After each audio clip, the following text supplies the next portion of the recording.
Boa noite.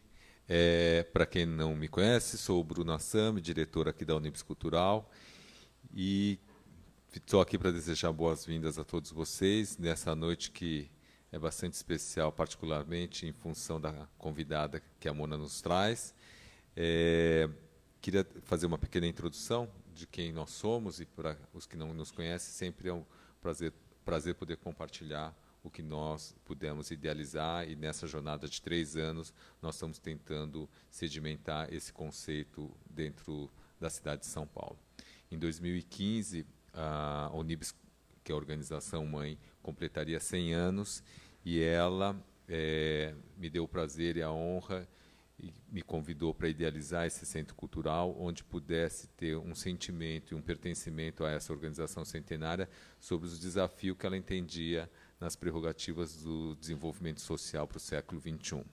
E nós aí idealizamos um centro cultural que pudesse falar sobre duas grandes perspectivas. As perspectivas que estavam nascendo no setor das artes, que era a indústria criativa, ou seja, são 13 áreas de conhecimento, e pudemos também falar sobre os desafios, os 17 eixos de desafio que a ONU estabeleceu para o século XXI na Agenda de 2030, os 17 eixos da ODS, totalizando, então, portanto, 30 áreas temáticas que a gente trabalha aqui dentro. A gente olha para a formação de audiência, formação de público, e também na formação desses próprios setores na sua estruturação e no seu posicionamento dentro da sociedade. Para o público, portanto, é uma ótima oportunidade, porque, além de trazer toda essa agenda tão ampla e tão diversificada e plural, eles conseguem trazer uma visão bastante diversificada sobre o próprio tema, às vezes. Então, por exemplo, hoje,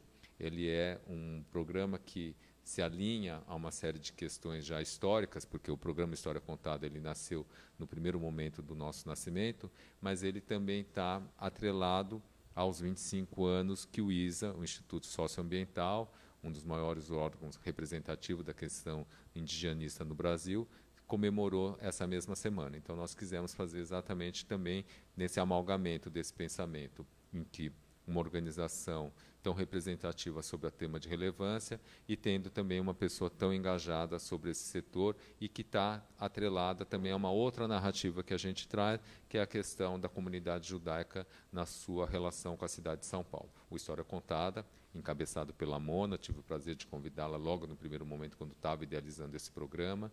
É um programa onde nós tentamos trazer um projeto de memória em homenagem ao antigo o antigo arquivo histórico judaico, e ele hoje já incorporado ao Museu Judaico. A Roberta está aqui presente. Nós fizemos essa intersecção, inclusive, sobre essa base de dados dessas mais de 40, 30 entrevistas que nós temos realizadas mensalmente aqui, onde o nosso propósito era o quê?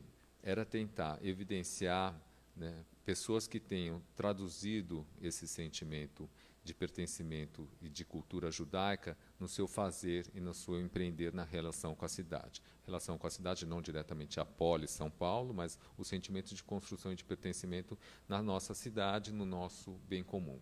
E essas pessoas, nas mais diversas áreas, e hoje, especialmente hoje, a gente traz uma pessoa que é muito fora desse ambiente comumente entendido por nós, né? Então não é um empresário, não é um chefe de cozinha, não é um cientista das áreas médicas, etc. É uma pessoa que se dedicou a vida inteira, né, a trazer a relevância do índio para os nossos imaginários e para os nossos entendimentos da nossa sociedade. Eu fiz uma apresentação de abertura no ISA e não posso deixar de dizer a mesma coisa, né? Betty, a gente está aprendendo ainda, né, a relevância do índio na nossa cultura e na nossa existência. O que eu pude aprender nesse pouco espaço de tempo é como se fosse um pedido de licença de uso sobre a terra que nos foi dada, né? E eu nunca tive imaginado, né, que, na verdade, se nós hoje temos uma história, né, foi porque eles nos permitiram dar essa história. As diásporas que foram construídas nesse país se deu né, graças a essa permissividade que foi construída pelo índio. Então, assim, isso foi muito recente no meu aprendizado. Eu sempre achava que a história do Brasil se dava muito pela própria diáspora. E, na verdade, não. Houve uma história que antecedia ela e que a gente, por questões históricas, pouco respeitou, pouco evidenciou. Então, eu queria te agradecer pela sua bravura, né, por você ter nos alertado e a gente não ter te escutado em outros momentos. Então, me redimindo, eu queria muito te dizer que eu estou muito, muito honrado, e você sabe a relação afetiva que eu tenho com toda a sua família, então não preciso dizer por que também a gente quis fazer nessa sala.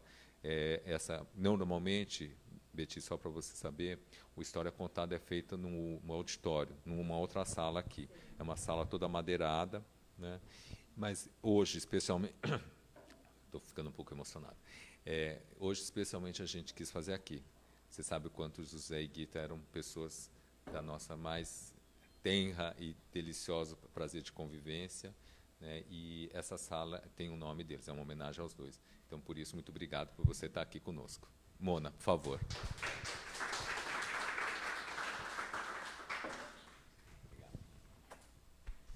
Deixa eu falar só. Eu ia começar agradecendo ao Bruno, porque eu o ouvi anteontem, quando ele recebeu o 25º aniversário do ISA, e foi belíssimo, porque ele falou que já pelas feições dele, nós vemos que ele é de famílias imigrantes, como nós somos, e que a terra que o acolheu tem dono, e são os donos originários, e que, então, nós temos mesmo que defender esses direitos originários. Foi belíssimo, num momento tão dramático e num evento dramático como foi o de anteontem também, né? Então, obrigada por me receber. Imagina, obrigado você por estar aqui. E obrigada também à Mona, que me entrevistou há muito tempo, agora vai ser ótimo a gente conversar de novo. A Deise e a Roberta, que inventaram isso, que já vieram conversar comigo. Que bom. Então, bem-vinda, por favor, fica à vontade. Bem-vinda, Betty, sejam todos bem-vindos. Eu estou vendo muita gente diferente que eu não conheço. O História Contada já existe há 4 anos, agora em agosto a gente completa. E o Bruno já falou bastante desse projeto de memória, mas eu queria só citar alguns nomes para a gente mostrar a diversidade de pessoas que passaram por aqui. Eu sou alguém bastante pluralista e eu gosto de ouvir gente de tudo quanto é jeito, de todas as artes. Então, a gente já teve arquitetos como o Márcio Kogan, o Roberto Loeb, que fez o desenho da Torá, que é esse prédio, né? Chefes de cozinha como a Rita Lobo, como o Beni Novak, médicos como o Dr. Sérgio Simon, empresários como o Benjamin Steinbrück, o ex-presidente do Banco Central, o Ilan Goldfarb. E a gente tenta, então, Pedro Hertz, que a gente entrevistou, a gente tenta, então, fazer uma coisa bem diversificada. Então, os públicos sempre variam. E é muito legal a gente poder ter você, Betty, nesse momento em que a gente tem milhares de índios acampados em Brasília, né? Muito organizadamente. Eu vi nosso presidente Bolsonaro falando o que vai ser, está previsto 12 mil índios aqui, vai ser uma confusão. E eles estão lá, ordenadamente, acampados, em barracas, fazendo performance, fazendo danças, discutindo. Uma das entrevistadas foi a Marika Guidali, e a Marika nos contou que, quando ela foi levar Quarupi para os indígenas, os povos, ela achava que eles iam transmitir muita coisa, e que depois todo o corpo de baile dela ficou impressionado como foram eles que aprenderam com os índios. Então, ter você neste momento é realmente um privilégio. Muito obrigada por ter aceito o nosso convite. E eu queria comentar um pouco também com o público como que funciona. A plateia pode perguntar a qualquer momento, fazer pergunta, é só levantar a mão e interromper a nossa conversa, participar. Eu acho que essa é a graça um pouco do História Contada. Agradecer a Roberta Sundfeld, a Deise Perelmutter, que fizeram a pré-entrevista e a pesquisa com a Betty e têm nos ajudado nessa parceria que está cada vez mais estreita do Museu Judaico com aqui a Unibis Cultural. Então, Muito legal. Seja muito, muito bem-vinda. Vamos conversar sobre sua trajetória relevante. Vamos falar, claro, do seu pai, José Mindlin, né, cujo nome está aqui nesta biblioteca. E não sei para quem não a conhece, acho que todo mundo conhece a Peti, mas ela é economista e antropóloga, né, uma das maiores estudiosas que a gente tem das línguas e cultura dos povos indígenas. E eu quero começar perguntando para você justamente disso, Beti. Como é que você vê esse momento, né, que alguns dizem que talvez há um possível retrocesso? Como é que você encara isso? Eu acho que é um dos momentos mais perigosos para os povos indígenas que nós já tivemos. Eu estava falando com o meu companheiro Rony, nós, de repente, pela nossa idade, eu sou um pouco mais velha que ele, nós já vivemos 2 ditaduras e pensamos que nenhuma aconteceria novamente. Nós estamos vendo que essas 2 deixaram umas ervas daninhas que estão crescendo e se tornando muito maiores. Então, os grandes projetos que estão inviabilizando a vida dos índios, que estão cometendo atrocidades, têm origem na ditadura militar, né? As hidrelétricas, as mineradoras, enfim, todas essas coisas que vocês conhecem. E esse governo não tem nenhuma instituição oficial encarregada que encarregadas seriam de defender os índios, mas, pelo contrário, estão destruindo sistematicamente movimentos sociais, os direitos indígenas, e o acampamento Terra Livre, que você mencionou, está fazendo reivindicações nesse sentido e resistindo de uma maneira heróica. Vão crianças, mulheres, eles iam acampar na esplanada dos ministérios, mas, como o Exército já estava lá tomando conta, foram para o Teatro Nacional, eu creio, estão acampados lá, mas não sai nada nos jornais, não sei se na televisão, que hoje não consegui ver. Eu estava em Brasília ontem e eu vi uma cena na televisão onde estavam acampados então, num gramado grande que me parecia ser bem em frente ao Planalto. Né? Eu acho que eles começaram lá e depois... Eu vi uma notícia sobre isso. E é muito dramático e já vem esse acampamento Terra Livre, ele acontece há 15 anos. Não sei se vocês lembram que há 2 anos houve uma perseguição, era o governo Temer, né? E foi uma correria danada, a polícia, isso saiu na televisão. Mas agora as coisas estão muito piores. O evento que a Unib sediou anteontem foi assim também muita emoção. A gente vem vivendo essa coisa do Estado contra os povos indígenas desde sempre. Eu lembro na ditadura militar, né, sempre a gente achava que eles iam ser destruídos. Agora, a resistência indígena é algo impressionante. Então, esse acampamento Terra Livre é uma das maiores demonstrações de como as vozes indígenas cresceram nessas últimas décadas. Inclusive, há outros povos indígenas de outros da bacia amazônica, da Indonésia. Lá são indígenas do país inteiro. E nós que vivemos a ditadura militar, nós vivemos uma época em que os índios não podiam se expressar, nem sequer viajar. E depois de 85, e sobretudo depois da Constituição de 88, as vozes indígenas se tornaram proeminentes. Até o papel dos antropólogos é o papel de aliados, né? Um papel importante para convencer a sociedade brasileira, que sabe tão pouco dos índios, mas nós não somos necessários da mesma maneira. E as vozes indígenas estão em tudo, né, Mona? Estão nas letras, no cinema, na resistência no local, porque eles estão sendo invadidos em praticamente 99% das terras indígenas brasileiras. Né?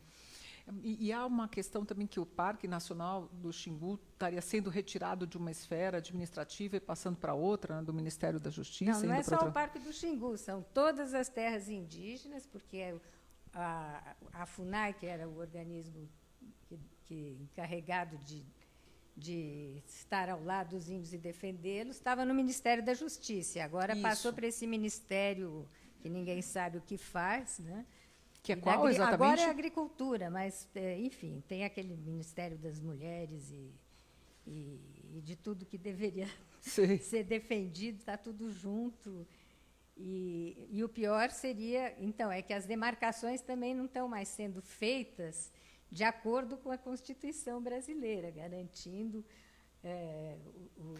então, as terras de posse imemorial. É um retrocesso contínuo, não é que está vendo a partir de agora. Mas está muito pior agora, porque agora é inconstitucional, os advogados estão todos falando isso, porque o direito sobre as terras indígenas não prescreve nunca, mesmo que haja invasões. Agora, é uma série tão grande de medidas provisórias, de decretos, que eu ficaria falando 1 hora sobre isso. Mas, só para resumir, uma das coisas graves é que um decreto-lei, ou sei lá de onde que vem isso, que está prevalecendo, é que as terras que não estavam sendo ocupadas pelos povos indígenas em 88, deixam de ser indígenas. Isso é absolutamente inconstitucional. Por exemplo, claro, se os povos indígenas foram expulsos de suas terras, como aconteceu, por exemplo, com os Chavante de Maranhão, Watsed, ou os Guarani, que estão sempre na estrada, morrendo, se suicidando, não estavam nas suas próprias terras em 88, isso não quer dizer que eles não tenham direito a isso. Todas essas terras que foram atingidas pela ditadura, pelas grandes hidrelétricas, como, por exemplo, os Vaimiri-Atroari, pela hidrelétrica de Balbina, né, houve projetos para fazer uma compensação para esses povos, alguns projetos muito bem feitos. E hoje eles estão novamente sob a mira de projetos governamentais. É assim, inacreditável a quantidade de absurdos, de boçalidades, de desrespeito aos direitos nacionais e internacionais Eu acho que há acontecendo. muito desconhecimento em relação aos povos indígenas. Eu esqueci de dizer na minha abertura que você já escreveu vários livros, né, inclusive esse aqui, Diários da Floresta. São 7 livros. Né? Você estudou as línguas de várias tribos, fala algumas línguas, mas me parece que, de um modo geral, há um desconhecimento muito grande da população brasileira em relação a índios. Eu digo isso porque, assim, recentemente, em janeiro, estive na Austrália, e foi comemorado o Dia da Independência. E foi muito interessante perceber como lá, no Dia da Independência, havia vários protestos dizendo isso é uma terra de invasores, vocês invadiram as terras de quem estava aqui antes. Havia uma consciência tão grande daqueles 20 milhões de australianos que estão lá hoje ocupando a Austrália, de que aquela terra não era deles, e sim que haviam povos anteriores, que essa consciência não existe no Brasil, né? Eu queria insistir que, assim, eu até não gosto mais de falar sem presença indígena, porque a presença indígena se tornou tão importante no país que esse desconhecimento é de quem quer desconhecer realmente, é de quem tem interesses econômicos, que quer a mineração da terra indígena, enfim, é um desconhecimento muito relativo, porque se você pensar em todos os filmes que estão sendo exibidos no Brasil sobre a questão indígena, como Martírio, do Vincent Carelli, agora há um filme extraordinário para falar de uma coisa bem recente que me comoveu profundamente, que se chama A Chuva é Cantoria na Aldeia dos Mortos. Eu nem sei dizer o nome dos diretores, mas ele é todo falado em craô, com pessoas craô. E eu confesso que eu tive, assim, no final do filme, não por causa do enredo, que é muito bonito, assim, é uma expressão da vida cotidiana indígena e da relação com os centros urbanos, que são tão pouco interessantes, né? Essa fronteira que a gente conhece tão bem. Não foi o enredo que me fez chorar. Eu tive um acesso de choro assim de pensar no que nós estamos atravessando em 2019. Mesmo depois de toda essa ditadura, nunca nós vivemos um momento tão ameaçador, tão... nem dá para falar que é fascista só, porque é assim, de uma boçalidade tão grande. As ameaças vêm de todo lugar. Né? Eu estou aproveitando até para falar hoje, porque a gente não sabe quanto tempo vai conseguir falar. A gente está ao vivo no Facebook da página da Então, Unibes e no meu também. E esse filme, eu cheguei na casa da Carmen, nossa grande amiga, Carmen Junqueira, que é a nossa guru da antropologia e da vida, com quem eu fiz toda essa aventura indígena. Aqui te introduziu, ainda né? chorando lá. Aí ela me falou, não, nós vamos reverter essa situação, já passamos outras coisas, é a teimosia indígena. Então, esse desconhecimento que você fala, ele diminuiu muito.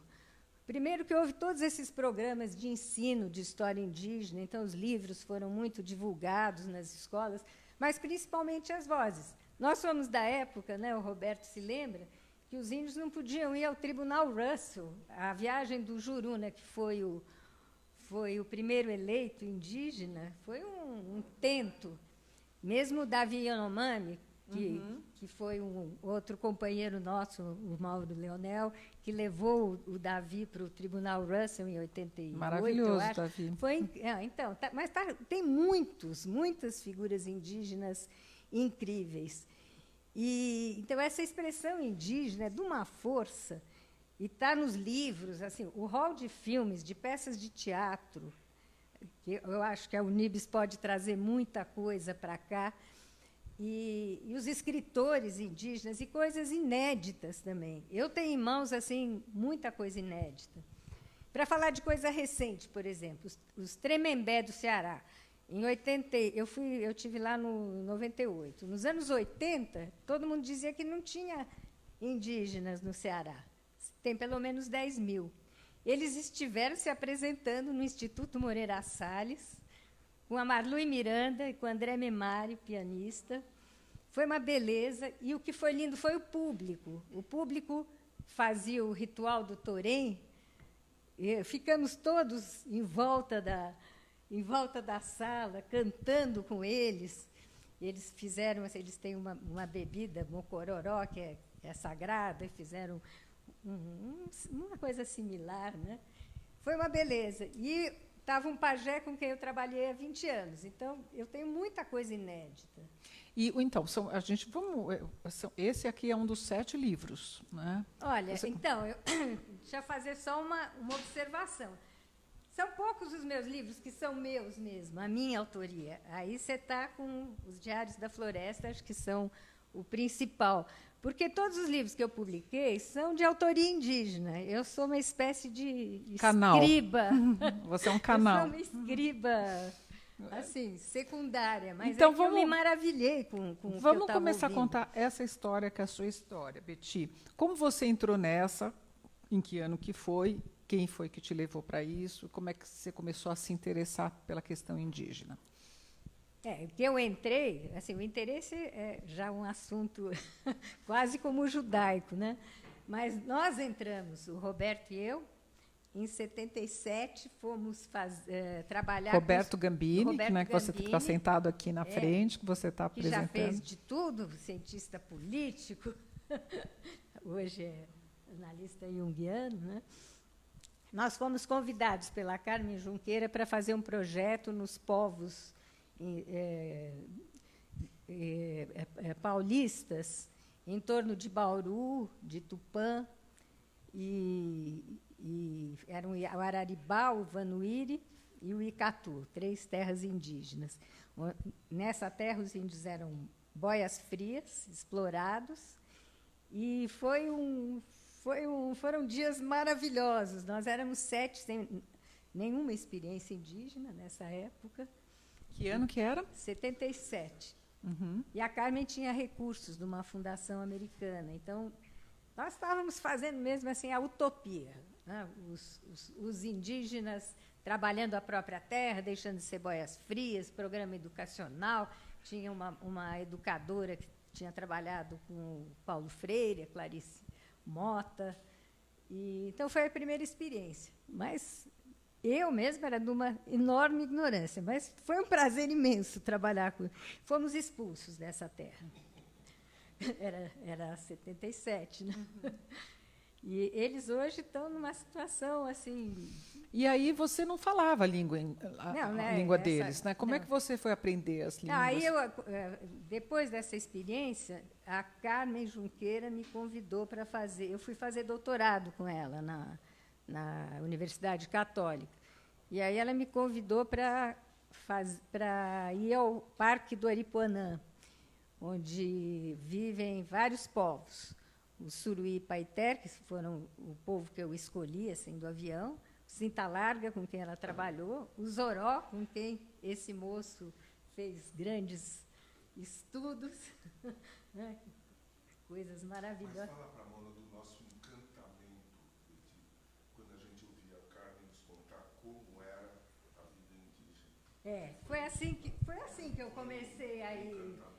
E, aliás, estão aqui os avós do Lior.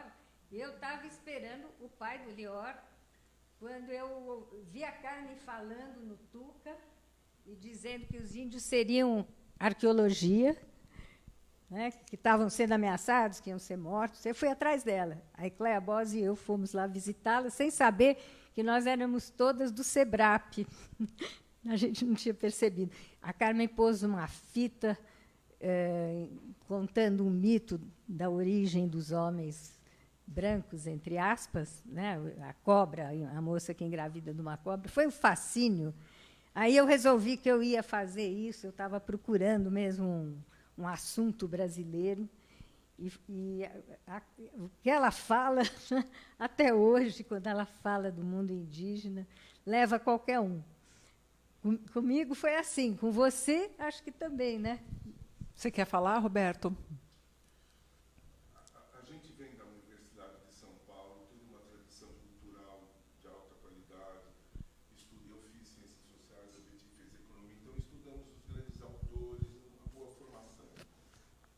Mas o contato com a realidade indígena, aquilo não se aprende na universidade. E nós encontramos através de uma antropóloga. E acabamos indo para lá, passar um mês no meio dos índios, e aquilo era uma iniciação para a vida.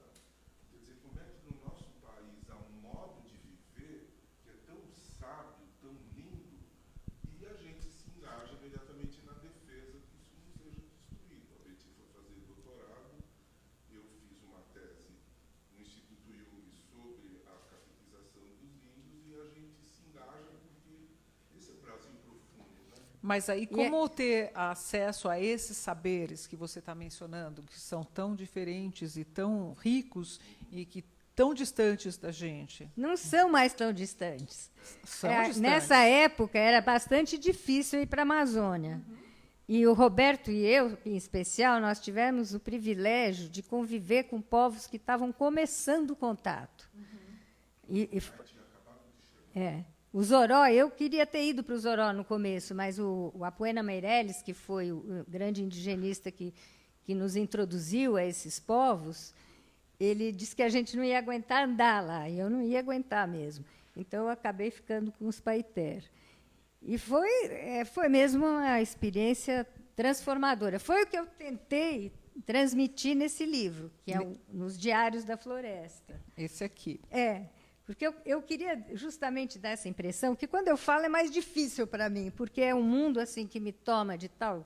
É como se fosse um transe. Eu precisaria de um ritual para fazer o que a Carmen fez conosco, naquelas noitadas na Alameda Rio Claro, com a lareira, que, de repente, a gente estava no Xingu, porque ela primeiro passou vários anos no Xingu, foi presa pela ditadura, então ficou sem ir ao Xingu durante muitos anos, depois voltou. E aí é que surgiu esse programa do qual nós participamos. E como é que vocês transpunham a barreira da língua? Não tem barreira de língua, nós somos todos pajés. Os pajés se comunicam entre si com todas as suas línguas. Foi o que eles me contaram, os icolém, sobretudo. Como você se comunicava? Com sinais? Eu não sei, mas eu não tive o menor problema de me comunicar.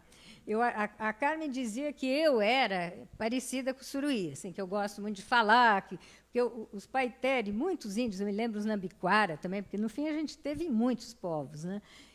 eles não suportam que você fique lá quietinha, tristonha na rede. Você tem que estar sempre em relação, olhando o outro, se comunicando. Comunicação. Então, desde o primeiro dia, assim, para mim, nos Paiter, isso eu conto nesses diários, eu fui às roças. Eu era economista nesse tempo, então eu queria saber o que tinha de coletivo, eu queria ver a produção.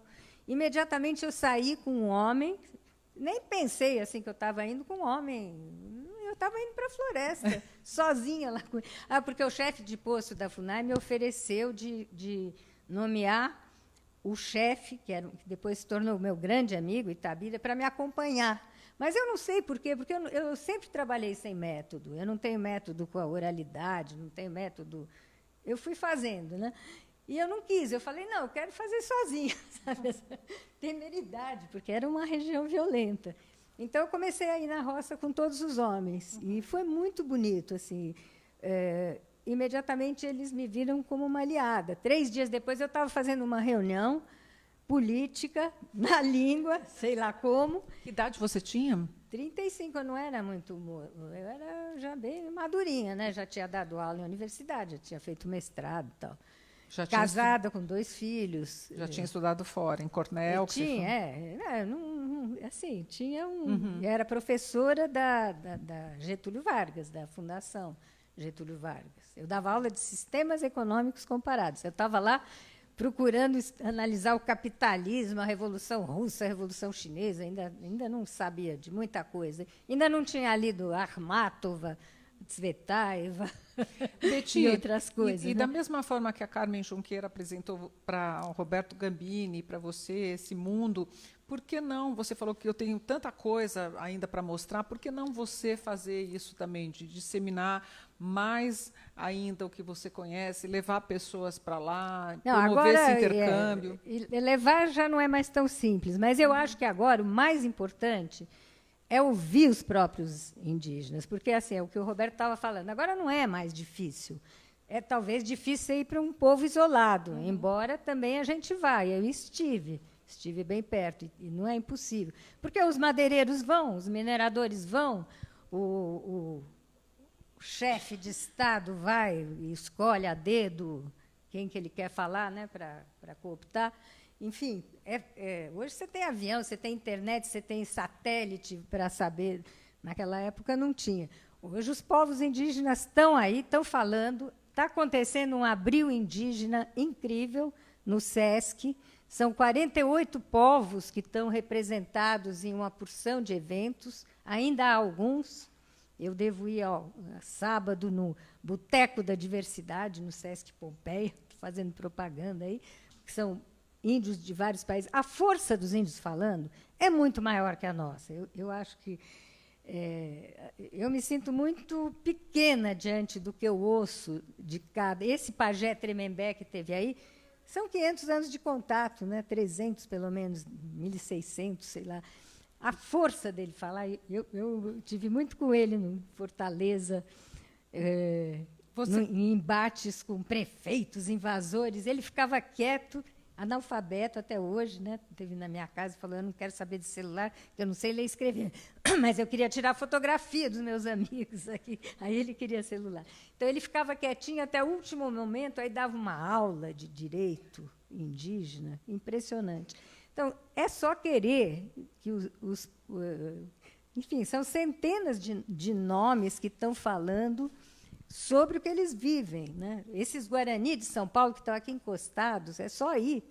E eles gostam de receber visitas. Hoje mesmo, eu acho, ontem, uma educadora aqui perto de Bertioga, do Rio Silveiras, a Cristine Itaquá, estava falando. Então,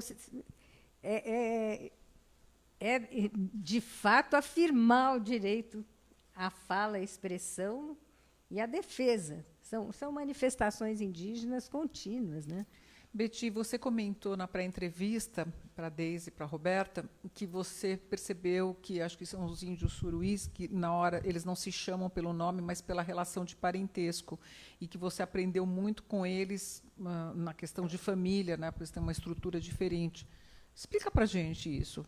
É um assunto bem complicadinho, né? Que o Lévi-Strauss tem um tratado sobre isso, as estruturas elementares do parentesco. Mas não precisa saber isso para você perceber, porque você, estando num povo, você pergunta para ele como é seu nome. Aí, em certos povos, ele não pode falar o próprio nome. Então, você tem que falar, ele é filho de fulana. Aí, a fulana pode falar o nome. Então, tem nos paiter, uma pessoa não podia falar o nome do pai e da mãe.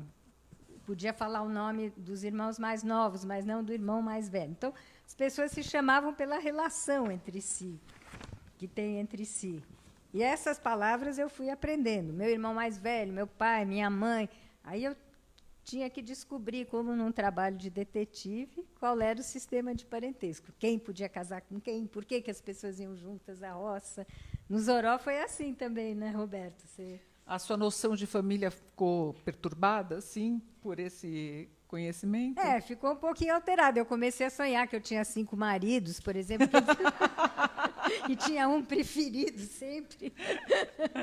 Mas eles têm várias mulheres também? Antes de serem evangélicos, e mesmo alguns depois de se tornarem evangélicos, sim.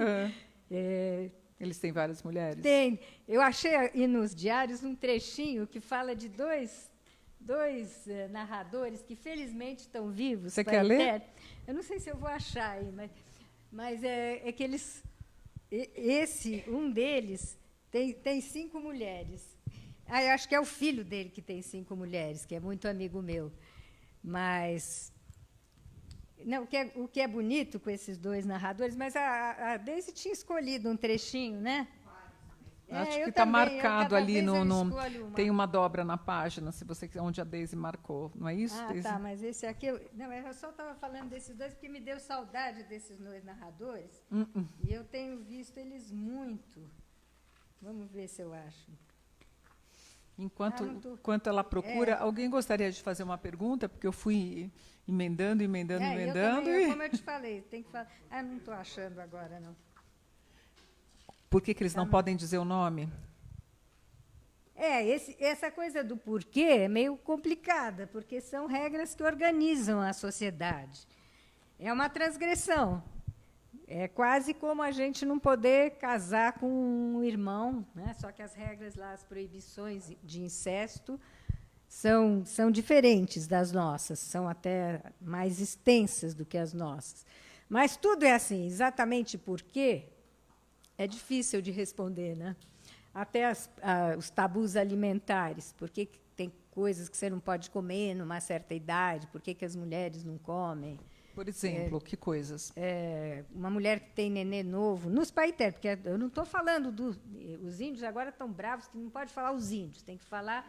Povos indígenas. Além de falar indígenas, povos, porque eles não são uma única categoria.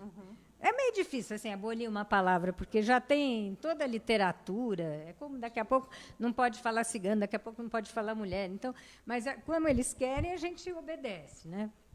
Tem que fazer assim a língua. Alimentar é como no judaísmo. Exatamente. Kasher, né? É uma coisa assim. Como alguns judeus, né, não comem carne de porco, não comem não sei o quê. Eles também não comem. Então, carne de porco? Carne de porco... Ou carne porco em geral? Não. Aí vai ser um detalhe tão grande, Cada Mona. um é de um jeito. Cada um é de um jeito. Por exemplo, porco do mato. Lá não tinha porco, né, quando eu fui. Só tinha caititu. Uma delícia de carne, né? Mas veado, por exemplo, eles não comiam. As mulheres, depois de parto, ficavam... O que caititu? Porco do mato, queixada. Mas é outro bicho, né? Outro animal. São vários tipos de caititu. É que a gente não aprende nada na escola, né? A gente não aprende astronomia, a gente não aprende a ler música, né? A gente não aprende biologia. Eu senti muita falta nas minhas viagens de campo. Sim. A gente não vai falar porque seria um autoelogio, mas eu quero fazer. Eu acompanho faz o autoelogio. A obra dela, que ela ouvir indígenas contarem histórias. E ela transcreve. Sim. E ela foi publicando. Essas histórias são mitos na origem, mas daí viram pequenas histórias. Mas é o corpo mítico, uma parte do corpo mítico indígena brasileiro. Nós, como subdesenvolvidos, achamos que os mitos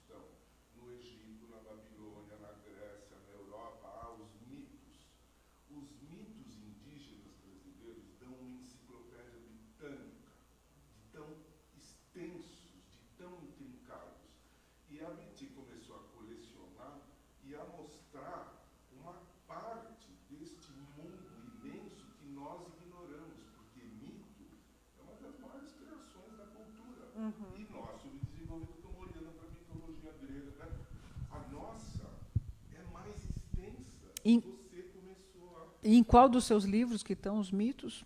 Eu fiz livros, como eu disse a você. Eu não considero que eu sou autora desses. Eu sou uma escriba, eu sou uma Scheherazade às avessas. Mas eu fiz 7 livros com povos diferentes. O povo que eu conheci melhor foram os Paiter Suruí, esses dos diários, porque eu também aprendi mais a língua e fiz uma tradução com eles, mas bem mais profunda que nos outros povos. Então, o livro que ficou mais conhecido desses que eu fiz foi Muqueca de Maridos, porque é em torno do confronto de gêneros, de homens e mulheres. E é com 6 povos de Rondônia. Mas mito, para mim, no começo, era assim, ouvir essas narrativas era uma sobremesa, porque a luta pela terra absorvia tudo. E aí eu acho que tanto nós todos começamos a ver que nós estamos vendo um universo. E no começo, isso está nos diários, eram fragmentos, porque eu não entendia direito a língua. O primeiro mito que eu ouvi foi o mito da lua, do incesto de irmãos, né, que depois de cometido, o irmão foge para o céu e fica com o rosto pintado de genipapo. Eu percebi que era isso, e aí eu disse, não, aqui está mais que a Grécia. Mas, olha, esse espanto eu tenho todos os dias aqui, porque, como são 305 povos, esses dias eu andei vendo as coisas do Rio Negro, que eu não conheço, nunca fui. A quantidade de livros que esses narradores estão publicando, que são publicações do ISA até. E é uma mitologia muito complexa. E o que é fascinante também é a ligação entre a arqueologia e as narrativas orais. O Roberto foi para a Serra da Capivara e viu isso. Eu vou na semana que vem. Nesses povos do Rio Negro, eles estão descobrindo isso, que a história factual está escrita em uma porção de lugares, nas rochas, nos rios, e ela tem ligação com os mitos contados atualmente. E se a gente pensar que tudo isso está ameaçado, quer dizer, que o Brasil está assim, à beira do abismo de destruir esse Egito, esse Peru ocidental, como o senhor desse Pan, né, que parece Egito, que para quem foi lá é uma coisa incrível. Parece que a gente não tem, a gente tem isso. Eu tenho a sensação que eu não sei nada sobre o mundo indígena. E por isso que a voz dos índios é tão importante. Eu tive num encontro fascinante em outubro, porque a gente tem que lembrar também todas as coisas incríveis, positivas que estão acontecendo. Houve o primeiro encontro nacional de linguistas indígenas. E a visão que eles têm das próprias narrativas, mas é completamente diferente da nossa, porque eles estão conhecendo as regras da linguística, falam português e estão traduzindo o próprio mundo. Então, tem um Baniwa, por exemplo, que eu fiquei fascinada por ele, que ele é professor de literatura em Manaus, e está descortinando o próprio mundo. E tinha lido todo Guimarães Rosa, então ele leu meu tio, o Iauaretê. Aonde aconteceu esse encontro? Em Brasília. É o LALI, Laboratório de Línguas Indígenas, que é capitaneado por uma grande linguista, Ana Sueli Cabral. E ela trabalha com uma quantidade enorme de línguas. E trabalhava com o Arion Rodrigues, que também era um grande... Esse, infelizmente, nós já perdemos, mas era um grande linguista brasileiro. E você, quantas línguas você fala? Eu não falo nada. Português mal e mal, de vez em quando. Línguas indígenas. Eu faço um concurso com o genro deles, desse casal encantador que está aí, das palavras que nós não sabemos. Hoje mesmo nós levantamos várias em português. Não, eu consegui aprender um pouquinho de Paiter. Eu fiz um curso de tupi antigo que me ajudou muito, mas é muito difícil aprender uma língua indígena. É uma estrutura muito diferente. O Muqueca de Maridos está traduzido em muitas línguas. Inglês, francês, alemão, italiano. Como é que traduziu para o francês Muqueca de Maridos? Fricassé de Marie. Fricassé. Em inglês é Barbecued Husbands. Barbecue husband. Como é que é italiano mesmo? É tudo assim, mas... Eu não entendi direito o significado desse título ainda. Então, é porque é um mito. É a história das mulheres que começam a comer os homens. São umas meninas que vão para uma lagoa e vem uma velha que as encanta com uma cantiga, assim, que parece que é uma cantiga inebriante, e que diz para elas matarem todos os homens. Então, esses mitos das Amazonas, que não dá para contar muitos mitos, não, porque eles são muito compridos, mas as mulheres que resolvem viver sem homens, Muqueca de Maridos tem uns 7, 8 mitos, que são essa questão das mulheres que vão viver sozinhas. De vez em quando recebem os homens, aí tem filho, e se for homem, não sobrevive, se for mulher, fica lá. Mas esse da Muqueca de Maridos é interessante porque elas literalmente comem os maridos, né? E até... não sei, porque em inglês não tem essa questão do comer como a gente tem em português. Isso foi um problema do tradutor, né? Porque em português você come sexualmente, né? Tem até um conto do Calvino que é isso mesmo, né? Bom, vamos voltar agora um pouco para a sua... Eu até trouxe difícil esse livro. Você me entrevistar, porque eu começo a falar. Não, e a gente tem muita coisa ainda. Por favor. Claro. Eu trabalhei uma época no Mato Grosso, trabalhei em Manaus também, em vários estados, e tive uma experiência pequena, mas eu queria te ouvir sobre a questão de álcool, suicídio, tem, acho que Dourados, tem o suicídio é altíssimo, bebida alcoólica, drogas, e um ponto que a sociedade, eu acho que é meio assim, a desinformação, não sei se é de propósito, que eles tentam demonizar ONGs, principalmente ONGs europeias, americanas, como se eles estivessem aqui fazendo algum tipo de trabalho meio que secreto, principalmente com os minérios, nióbio, tem uma questão que eu queria te ouvir um pouco sobre isso. Sobre o suicídio e as ONGs. Você quer falar um pouquinho do suicídio? Quer falar um pouquinho dessa... Não. Olha, eu acho que a melhor coisa para você entrar nesse mundo é ver alguns filmes. Você viu Martírio? Então, o Martírio, ele tem... Metade do Martírio são cenas do Congresso Nacional. Assim, aquelas figuras mágicas que não têm ideia do que é um povo indígena, do que é o direito coletivo à terra, do que é a ancestralidade. E tem a cobiça sobre as terras indígenas. É o que está sendo falado agora. Aqui tem ouro, aqui no fundo desse subterrâneo. Mas o que serve ouro sem floresta, sem ar, sem água? Daqui a 20 anos nós estamos sem tudo isso, né? E os guaranis são o povo mais numeroso. Guarani é sem o termo genérico, porque eles têm várias subdenominações. Outro dia, o Beto Ricardo, do ISA, me falou em 90 mil. Eu nem sabia que era tanto assim no Brasil, mas os paraguaios, uruguaios, argentinos, que são muitos também, eles vivem em condições subhumanas. É uma coisa terrível, principalmente em Dourados, mas mesmo aqui, eles estão sendo expulsos pelo governador. Tem uma luta grande pelo Jaraguá, que é um lugar também assim, com condições de saúde péssimas, mas figuras indígenas mágicas. Assim, há alguns líderes, quando você fala, a gente não sabe discursar, a gente não sabe falar. É impressionante. Não saem de lá, viveram também tragédias imensas durante a ditadura militar. Em outubro, houve um evento, aí de novo no SESC Pompeia, em que um líder guarani falou que foi uma coisa muito impressionante. Mesmo para quem sabe o que eles estão vivendo, eles têm feito manifestações na Avenida Paulista.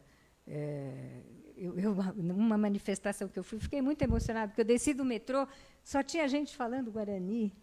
E esses não têm terra, e esses que querem, que atacam as ONGs, ou enfim. Claro que tem ONG de tudo, mas eu mesma vivi o trabalho de uma ONG durante 10 anos e sei como é difícil, né?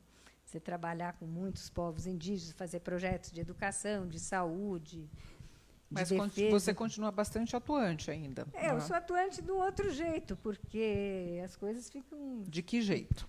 Não sei se eu sou atuante também.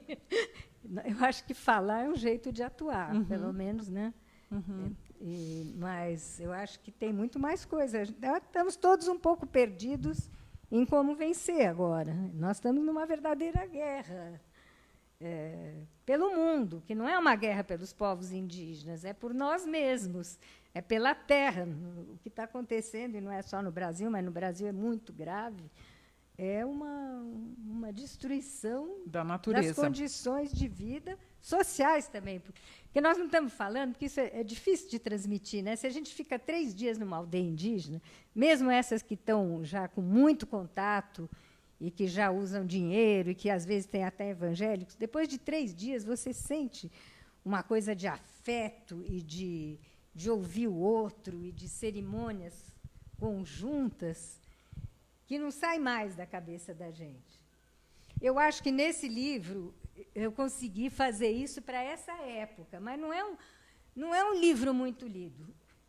Eu tinha prometido que eu não ia falar uma coisa que fica um pouco... assim. Não, vou falar, porque eu achei bonito em relação ao mundo indígena. Um amigo meu me escreveu, ele é francês, mas ele fala português, ele vem sempre ao Brasil, e ele falou que ele teve um sonho. Ele estava relendo os Diários da Floresta, ele já tinha lido. Esse livro foi publicado em 2006, né? Ele leu faz tempo também. Ele estava relendo o livro, e aí ele sonhou que ele fazia uma viagem aos Paiter Suruí. E que, na hora de ir embora, ele falava que não queria mais ir embora, que ia ficar morando lá. E ele nunca foi nesse povo. Foi pela leitura do livro. Ele viajou através do seu livro. Mas então, é essa sensação que a gente tem de um modo de vida. Do coletivo, de uma Não preocupação é só maior isso, com é uma da coisa riqueza. erótica, é uma coisa que eu senti nos primeiros momentos quando eu cheguei lá. Que imediatamente eu fui muito acolhida, e todos fomos, né? Em cada povo. Alguns povos a gente teve alguma coisa Quem mais mais difícil. foi, além de você e do Roberto Gambini? Não, muita, assim, está cheio de gente que foi morar Assim, com não, mas nesse grupo da Carmen Junqueira que você mencionou. Éramos lá em Rondônia, foram muitos anos, então, assim, nesse primeiro momento, em Rondônia, fomos nós 3, né? Mas depois foi muita gente, e mesmo a editora do outro livro que eu fiz com os Gavião, ela foi lá para os Gavião e Colém comigo, ela teve a mesma sensação, e eles já estavam assim com um desmatamento muito grande, com evangélicos, com missionários, mas ela sentiu isso. Assim, você chegar isso de trabalhar na roça, de dormir nas grandes ocas, né? De começar... Tomar banho no rio, na lagoa, na rio. Lagoa de Pavu, né? Aí Nas ocas dormem todo mundo? Como que eles dormem nas ocas? Cada povo é de um jeito, mas nos Paiter, por exemplo, eram os irmãos biológicos ou classificatórios, cada um com suas mulheres, com seus filhos. Então, quando um homem se casa, ele vai morar na casa do sogro. E é esse grupo de uma casa que tem uma roça conjunta. Mas cada homem tem o seu pedaço de roça, porque tem uma coisa assim muito interessante, que é o comunitário e o individual. Tem muito respeito ao que é o individual. Né? Tem. Então, as redes eram assim, o marido em cima, as mulheres embaixo, nas redes, as crianças também. Um fogo para cada pessoa, ou para várias pessoas. As mulheres que atiçavam o fogo de noite. Porque não tinha cobertor nessa época. Nas nossas primeiras viagens, só tinha gente sem roupa. Né? É a nudez que não existe mais. Nós pegamos aquela nudez pura. Nós somos todos brasileiros. É uma coisa impressionante você estar com pessoas nuas. E aquilo é a coisa mais natural do mundo. Isso é Brasil, não tem outro lugar. Hoje está tudo vestido por... Hoje eles estão tão aculturados assim que eles andam vestidos. Ainda tem, né? Muitos povos assim. O Brasil tem 70 povos isolados ainda. Eu ia sob te perguntar grave ameaça. se ainda há índios não contactados. Então, porque eu lembro que desde que eu me conheço como gente, eu achava isso tão mágico que pudesse haver povos que a gente não tinha acessado ainda, e os irmãos, né, que eram os Vilas Boas, que iam, e, enfim, o filme belíssimo também do Karl Hamburger, do Xingu, que é muito emocionante, né, quando ele mostra lá aquela cena de cima. Aliás, o Karl Hamburger também passou por aqui. Eu vi ele anteontem. Ele é tão lindo quando ele mostra o parque de cima e aquela realização que eles conseguiram, assim, pelo menos englobar tudo aquilo. Mas eu achava muito mágico essa história de que ainda havia povos não contactados. Ainda têm? Tem cerca de 70 povos não contactados. O que acontece com isso? Tem um livro bem interessante sobre essa experiência de fazer o contato, chama Memórias Sertanistas, publicado pelo SESC.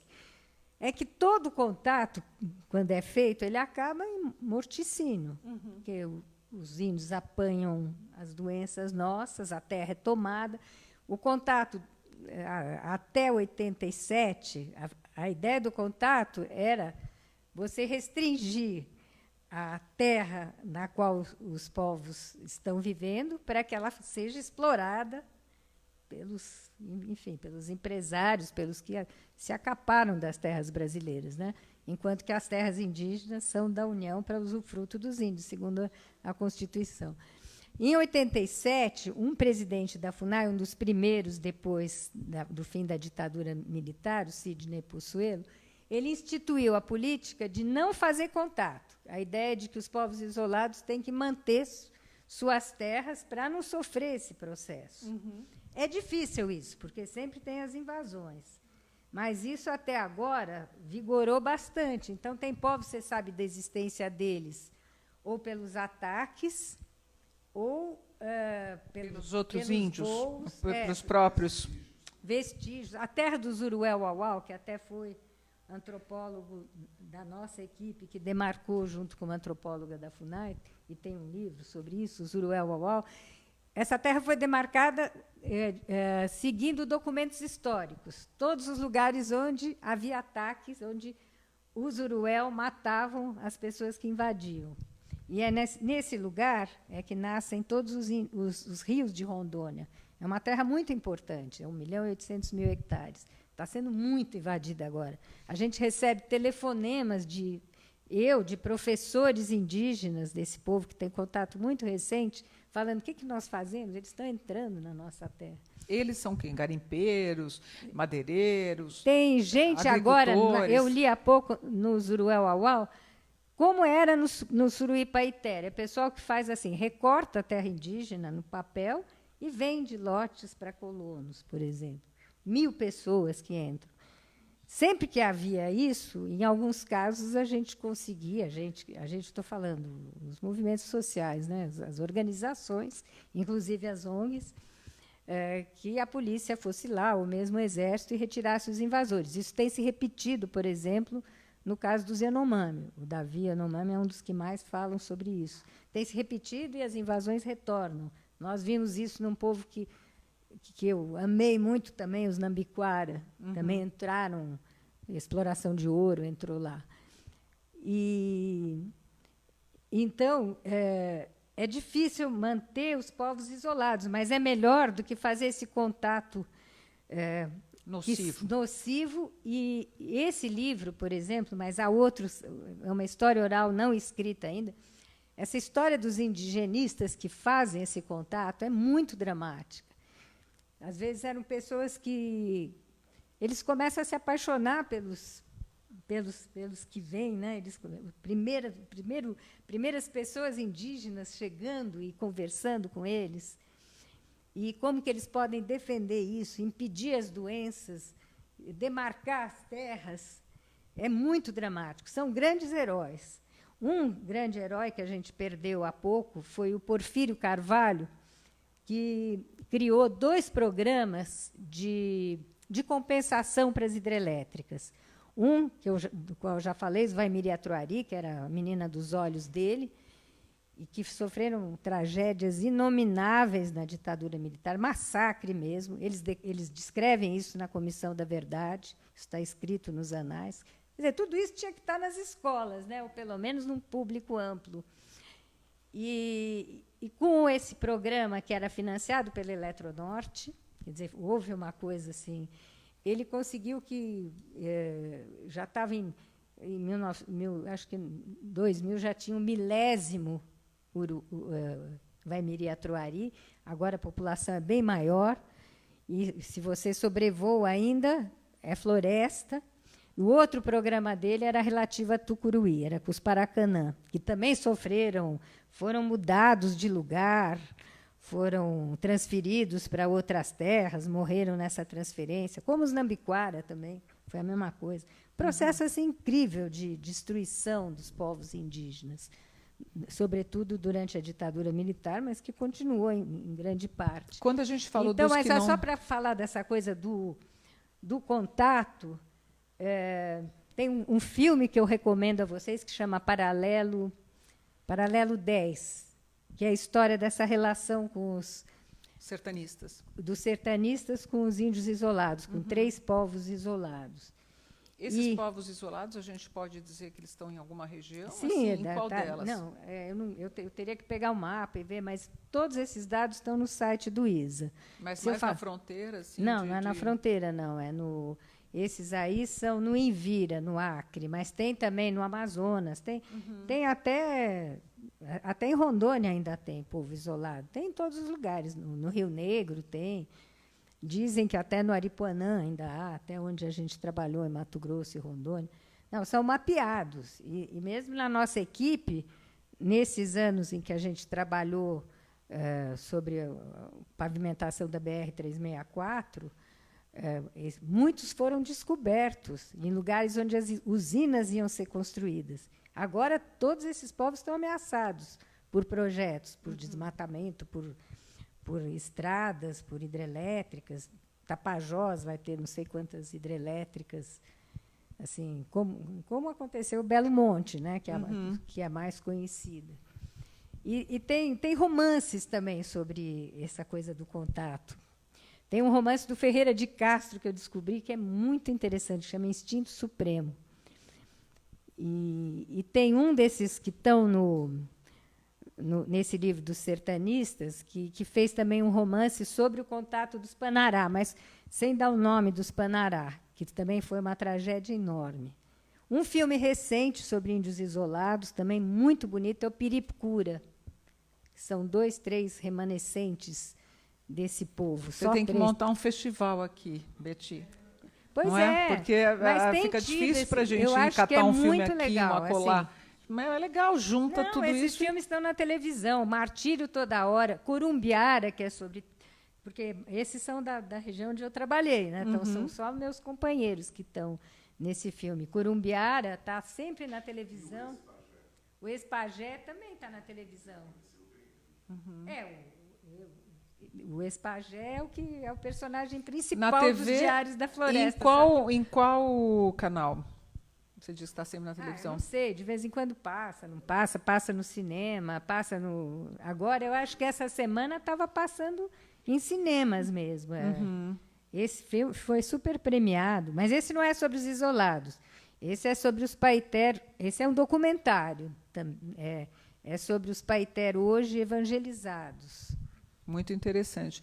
Bom, Betty, a história contada trata muito da questão judaica e das origens judaicas, ainda que você disse que na sua família o judaísmo não era uma questão, mas a gente vai querer entender um pouquinho como é que funcionou sua vida, principalmente sua vida entre livros. Eu trouxe esse livro especialmente para a gente falar de uma vida entre livros, que não só uma bela dica de leitura, porque ele mostra todo o amor que o pai da Betty, o José Mindlin, que era um homem que tinha o sinônimo de livro, né? Ele foi chamado sinônimo de livro de tanto incentivo à leitura, onde ele conta como ele montou a coleção preciosa, né, de livros raros, e, enfim, era uma pessoa que gostava muito de ler e de colecionar livros, um bibliófilo. E a coleção está na USP hoje, pode ser vista, né, por qualquer um. Eu tive na abertura, na Brasilianas, muito lindo, espaço montado maravilhoso.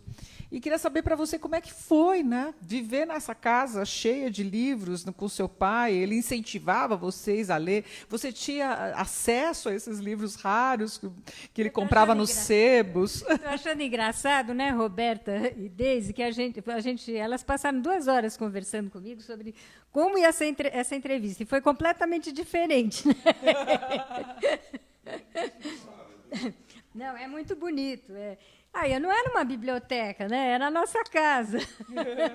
Nunca tive essa ideia que era uma coleção, uma biblioteca. O papai também ele mostrava, a gente mexia nos livros. Eu, principalmente, eu levei muito livro para minha casa. De repente, ele dizia, está lá. Está com você? Assim, por exemplo, um que eu gosto muito, que é o Mazerel, que é um gravador belga, né? De repente, estavam todos na minha estante. E, quando eu comecei a trabalhar com os povos indígenas, também ele me dava muitos livros. E agora eu estou devolvendo tudo para a biblioteca, lá na USP. Né?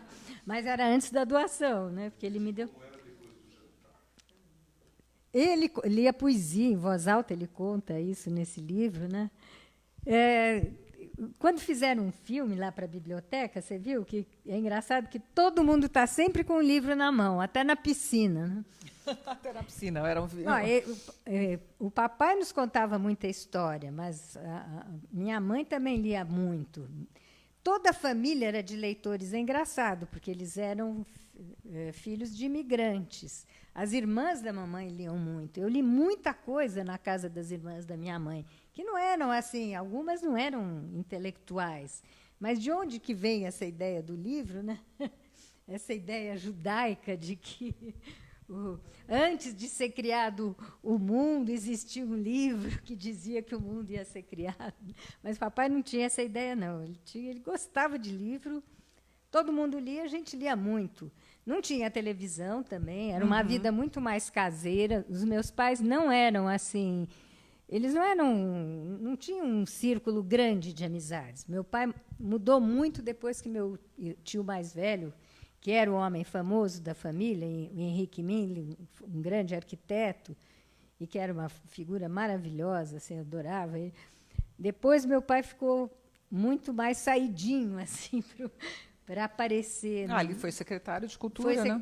Então, que foi depois da morte do tio Henrique. Aí ele ficou uma pessoa muito mais visível, e a biblioteca, então, adquiriu esse caráter de uma coleção.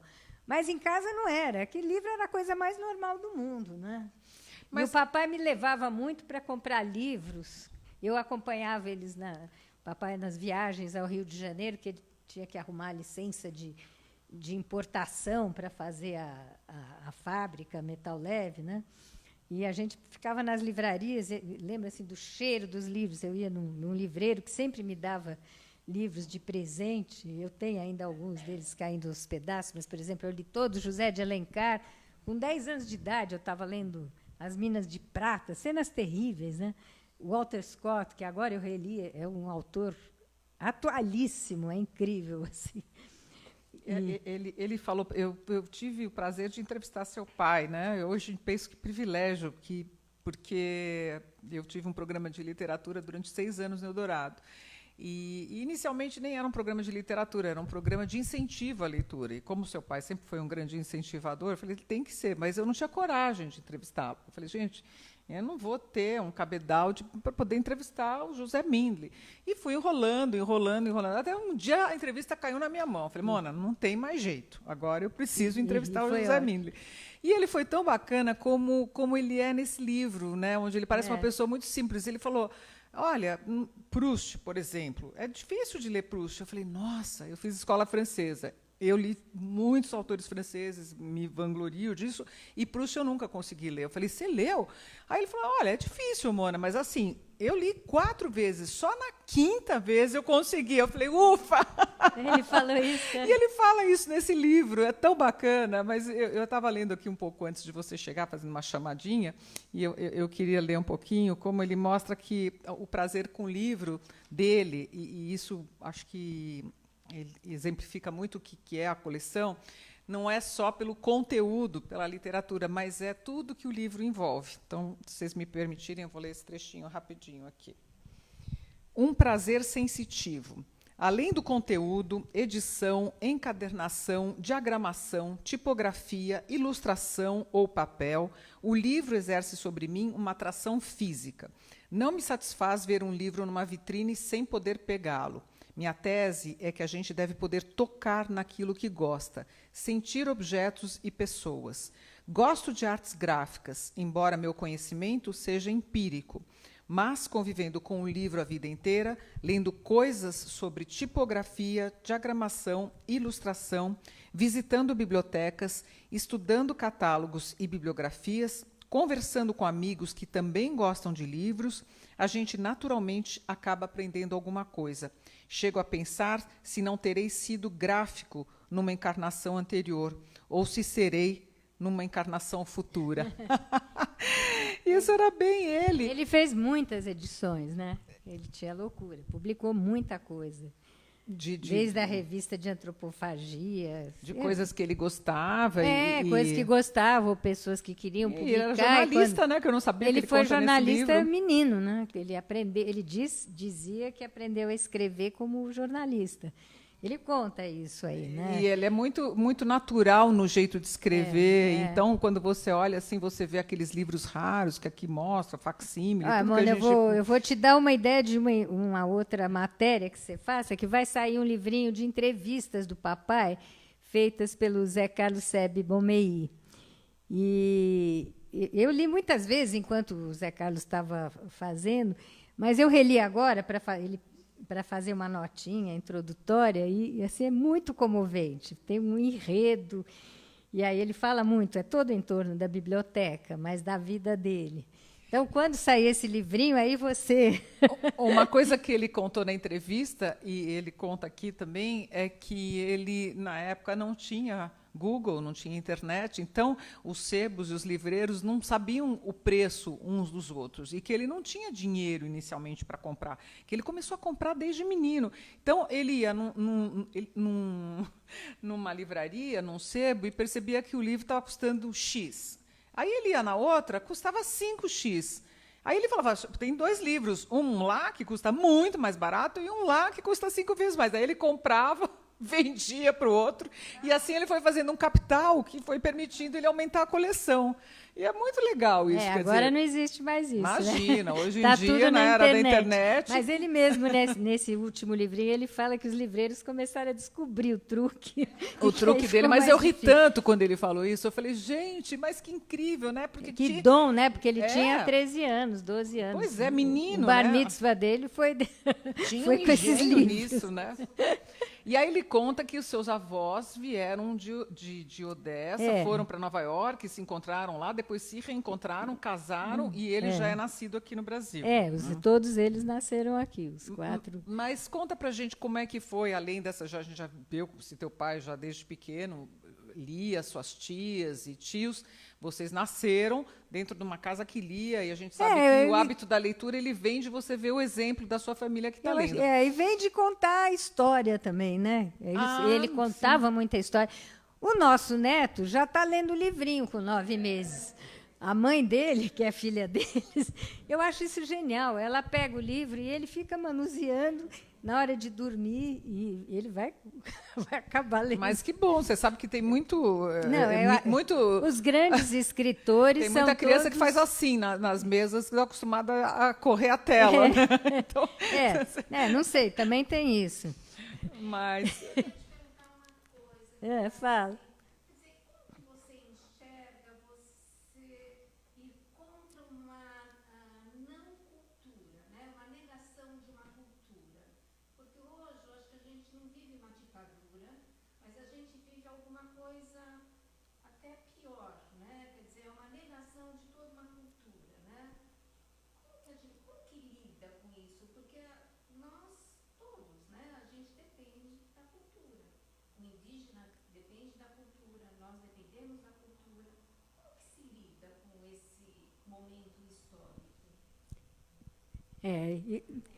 É uma coisa... nós estamos todos nesse impasse, né? se a gente pensar, então, pensa nos judeus, o que passaram, né? Todas as guerras, nós estamos numa situação assim, de tudo ser abafado. Mas também tem muita resistência surgindo, né? Não é tão fácil abafar uma resistência, né? São ciclos históricos. Mas isso não é sei. do ser humano. Ontem foi comemorado comemorado. A gente não pode falar em comemoração, mas foi lembrado o genocídio armênio. Pois é. Que os armênios fazem questão de lembrar, mas muita gente não sabe. Então, se você olhar todos os povos, e hoje em dia tem muito mais povos sendo expulsos das suas terras, acho que nunca se viveu tanto exílio, tanto êxodo como hoje, ou por motivos de trabalho, ou por motivos de terra. Essa questão, em vez da civilização progredir, ela só piora, né? Isso Mas é uma coisa do também ser humano, né? A gente sempre, também em todas as eras, viveu isso. Nós temos que ter esperança, né? Nós não podemos ser apocalípticos, porque achar que vai tudo acabar. Tem os para falar em judaísmo, tem os manuscritos do Mar Morto, os livros que sobrevivem, e a memória mesmo desses povos que estão aí resistindo, que sempre falaram que os povos indígenas iam ser extintos, e estão crescendo.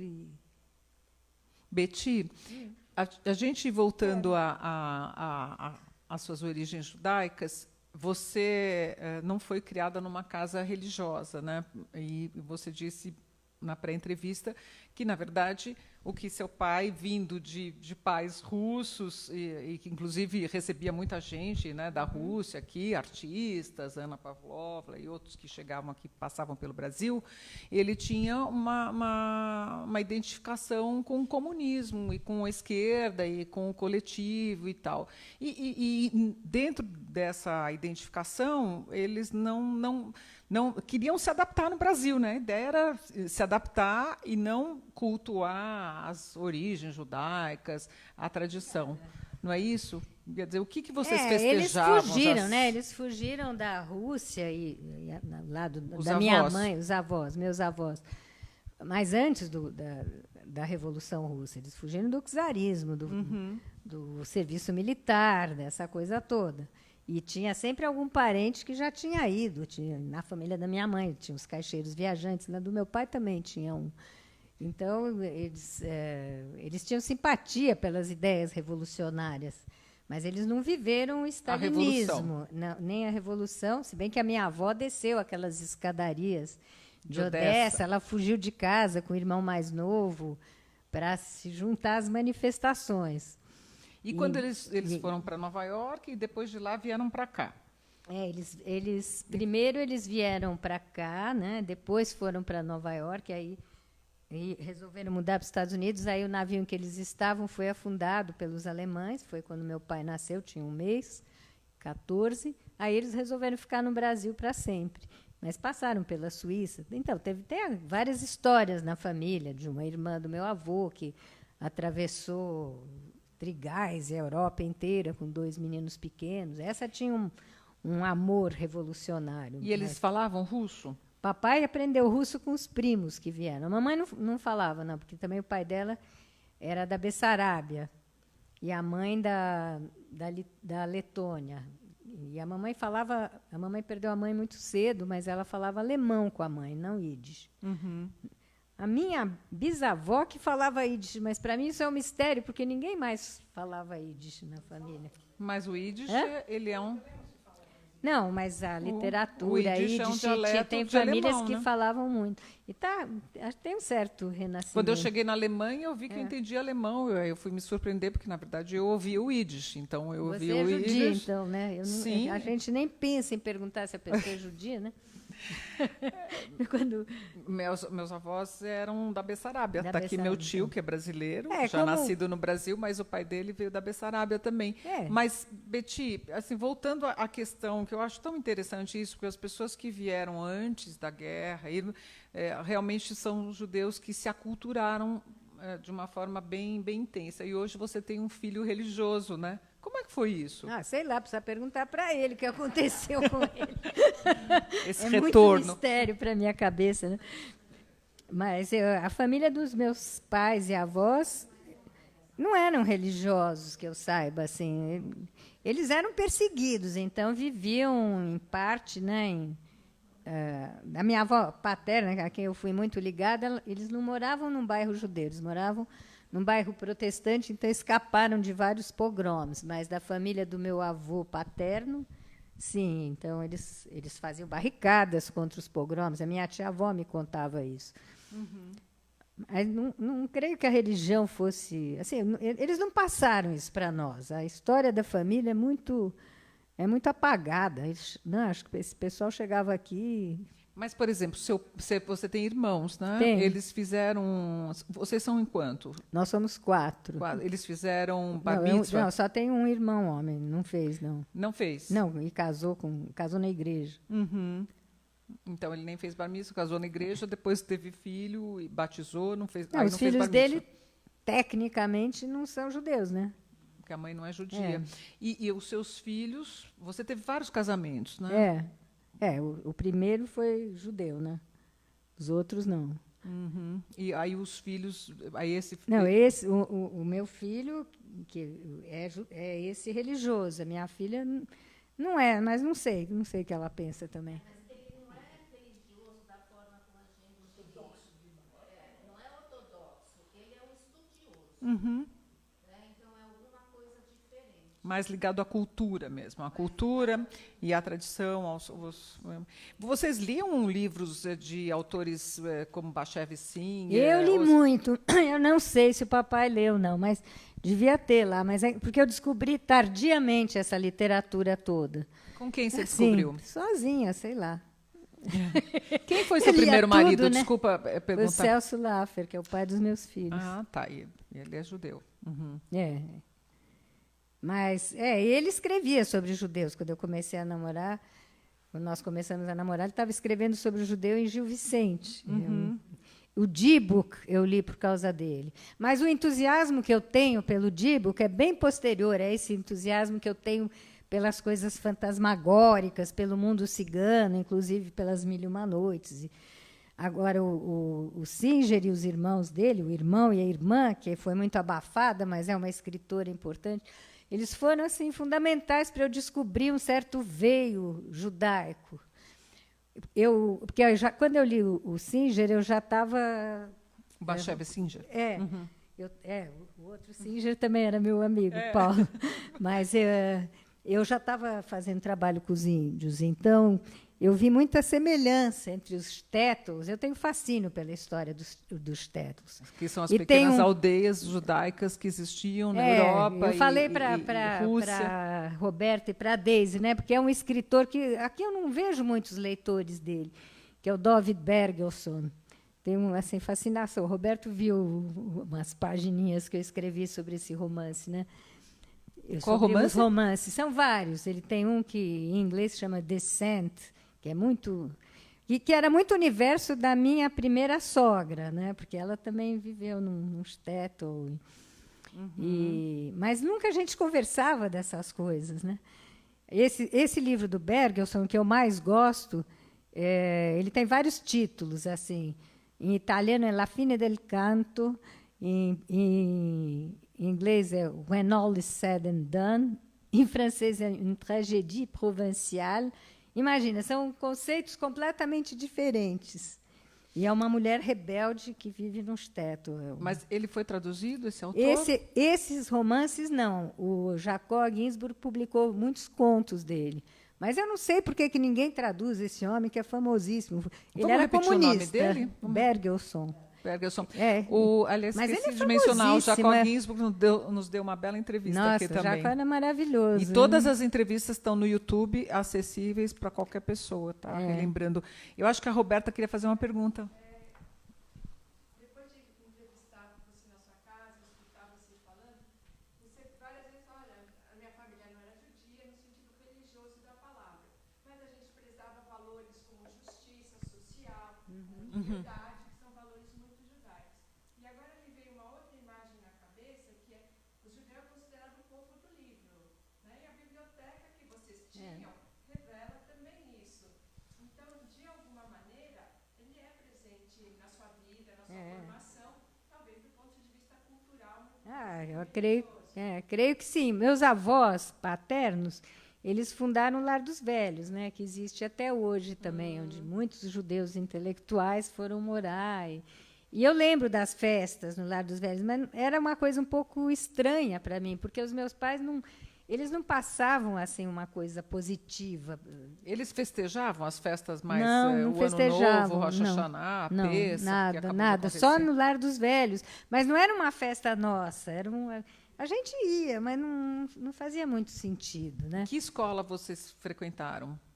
Eu estudei, aprendi a ler no Rio Branco, depois estudei numa escola deliciosa, que era ligada ao Mackenzie, mas era uma escola doméstica, que hoje chama Borba Gato, eu não sei nem se existe, chamava Nossa Escolinha. Mas o Rio Branco tinha o apelido de Rio Jordão, de tantos judeus que Eu não sei, estudavam lá. O meu ex-marido estudou lá e ele falava lá se o apelido era Rio Jordão naquela época. Hoje em dia eu não sei, mais. acho que os meus pais não analisavam muito bem onde a gente devia estudar. Eu fiquei só um semestre lá no Rio Branco. Betty, eu quis dizer no sentido eu fui para o de... Mackenzie, mas essas escolas não foram boas. Eu gostei do primário nessa nossa escolinha, mas nem o Rio Branco foi bom, nem no Rio Branco você não teve contato com outros judeus? Eu tinha 7 anos de idade, né? Eu fui para a escola muito tarde. Não lembro de ver judeus. A minha consciência de ser judia talvez tenha começado no colegial, que eu tive a minha companheira de banco, que eu gostava muito dela, era judia. E aí eu descobri isso. Mas eu era muito mais leitora que as outras, que os meus colegas todos, que muitos não eram judeus. Eu sempre tinha a sensação, assim, essa sensação que não é boa, né, de achar que eu tinha um mundo que os outros não compartilhavam, sabe? Assim, uma certa marginalidade. Mas qual mundo? Dos livros? Das histórias? Mundo de ler mais, né? Mas essa minha amiga, por exemplo, eu passava as aulas todas de química, física, eu era muito boa aluna, ela também.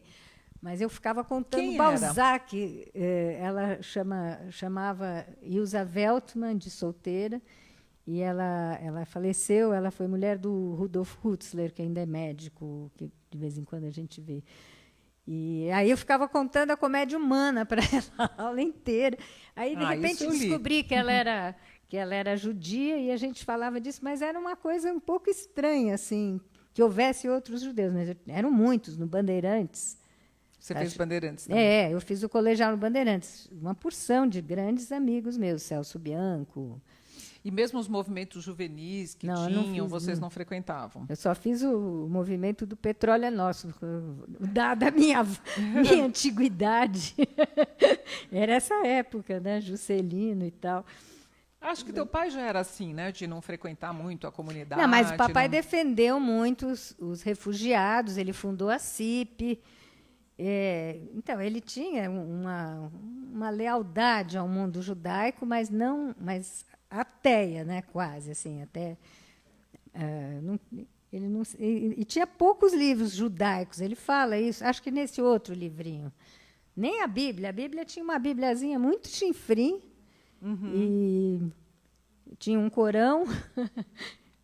E uma vez eu fui com o papai naquela universidade Positivo, e era uma universidade evangélica ou protestante, não sei, e ele falou alguma coisa assim meio ruim da Bíblia, e aí eu falei para ele, não, mas é que ele gosta da Bíblia como literatura, e fiquei defendendo a Bíblia, porque eu li a Bíblia bem antes dele ler, né? Nem sei se ele leu, mas ele não conhecia muito a história bíblica. Ele leu Thomas Mann, José e seus irmãos, ele adorava o Thomas Mann. É engraçado, mas não entrava muito isso aí, né? E, no entanto, o mundo grego, ele começou a estudar grego, ele conhecia muita coisa.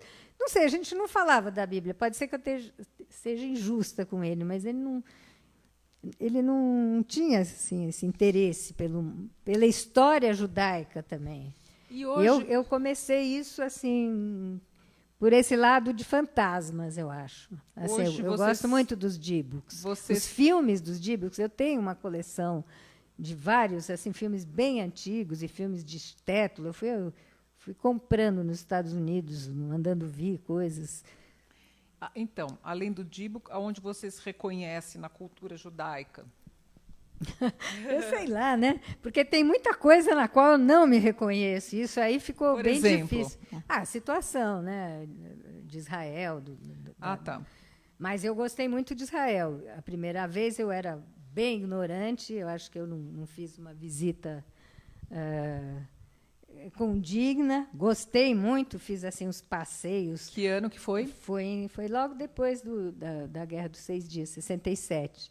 Eu gostei muito, mas eu não... E você voltou ou não? Eu voltei em 2001 a convite dos beduínos. Foi uma viagem marcante para mim. Foi uma reunião em Beersheba, na Universidade de Beersheba, e muito forte, porque eu vi a situação dos beduínos. Mas aí, depois que acabou a reunião, eu andei sozinha por Israel inteirinha. Eu falava um pouquinho de russo, pegava ônibus, e aí...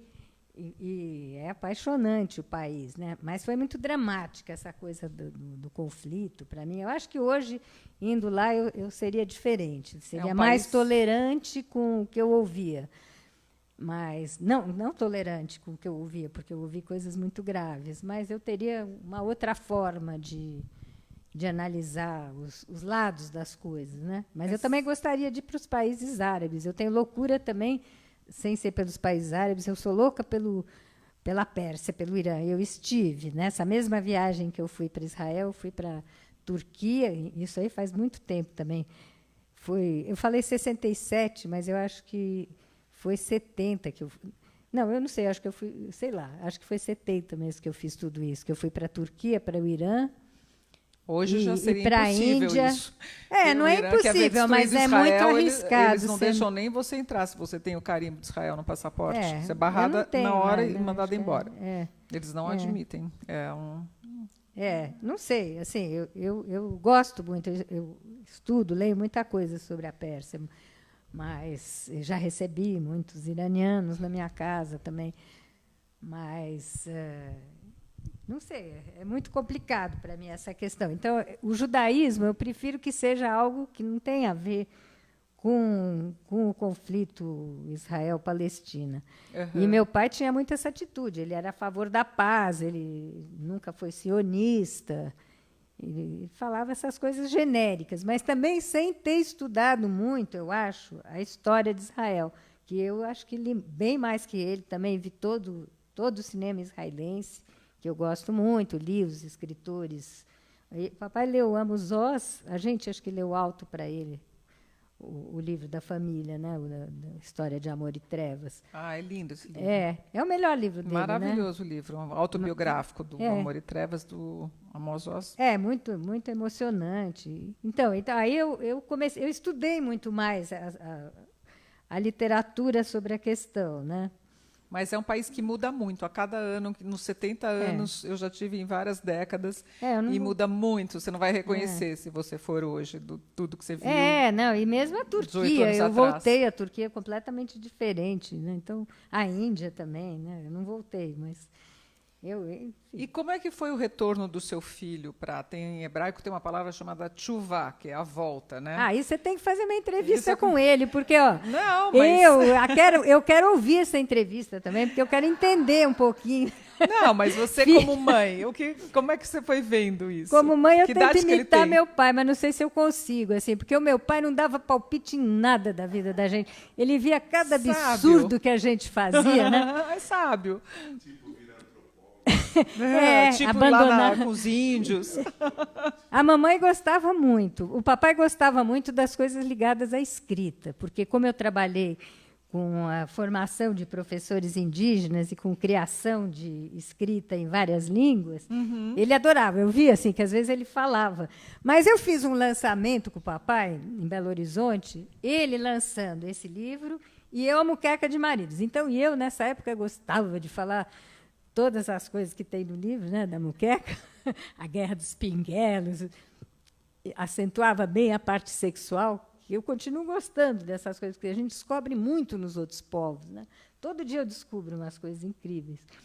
E ele falando desse livro. E funcionava muito bem, era muito legal, ele gostava. E eu ficava feliz, porque como ele tinha fila de gente para comprar o livro dele, 1/3 das pessoas compravam o meu também. Hoje em dia não compra nada. Era divertido, né? Mas que idade tem seu filho? 47, nasceu em 71, né? É isso. E essa volta dele foi progressiva ou foi de Eu uma hora acho que para aí outra? você assim? pergunta para ele, porque ele detesta que eu fale dele. Eu estou falando do filho dele, isso eu acho que ele acha bom, mas eu falar dele, ele fica muito bravo. Mas eu gosto de falar da música que ele faz, que é espetacular, e eu convido vocês... Ele é músico? Eu convido vocês para um show que ele vai fazer no Auditório Ibirapuera, dia 2 de junho, com participação do Toninho Horta. É lindo, são músicas dele. Ele toca o quê? Ele é compositor, ele faz muita letra e guitarra, violão. Então, essa coisa ele deixa eu falar. Como ele chama? Manu Laffer. O primeiro CD dele Manu ele era Laffer. Manu Mindlin, mas depois ele Virou achou Manu que o Laffer. pai não ia achar muito bom ele ficar com o meu sobrenome, então, ou do avô, né? Aí ele virou Manu Laffer. Mas essa volta foi de uns tempos para cá ou foi desde, sei lá, de 18 anos? Ele fez bar mitzvah, né? Pergunta para ele, né? Você está tão interessada nisso? Eu estou interessada no... Não, mas é porque... Ele estuda chinês, ele faz música, ele trabalha com os povos indígenas e vem arrasado com as coisas que ele vê de doença, mas também tem assim pessoas que ele consegue salvar. É isso que eu gosto de falar dele. E se eu falo muito dele, eu tenho que falar da minha filha e ela vai ficar ofendida também de eu não falar Pode dela. falar da sua filha também. Ela se sente judia ou não? Assim? Também você tem que perguntar para ela. É que, na verdade... Esse negócio é muito complicado. Ó, se for para saber... Esse negócio de ser judeu, um dia eu sou judio, um dia eu sou cigano, um dia eu sou árabe, outro dia eu sou iraniana. Você que nem acho seu um pouco, pai. assim, eu gosto muito de comida chinesa, tem que começar a gostar mais da japonesa, porque o Roberto tem uma coisa bem complicada, né, que ele fala, às vezes, que o inconsciente dele não é egípcio, não é que você falava? E a Carmen e eu caçoávamos de você, porque como é que o inconsciente, você pode saber o que seu inconsciente é? Eu não sei, meu inconsciente deve ser um pouco judaico, mas ele tem algumas coisas, porque também eu não vivo no meio de judeus só, né? E até esqueço, por exemplo, você...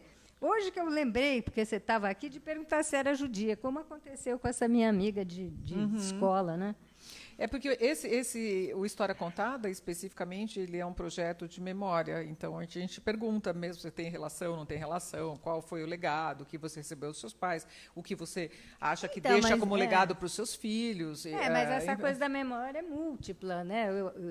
E nisso os judeus também têm uma memória múltipla, certamente humanista, Sim. por causa também das mudanças, mas também se inseriam em cada nação. A história judaica é super interessante, né? De inserção e depois expulsão.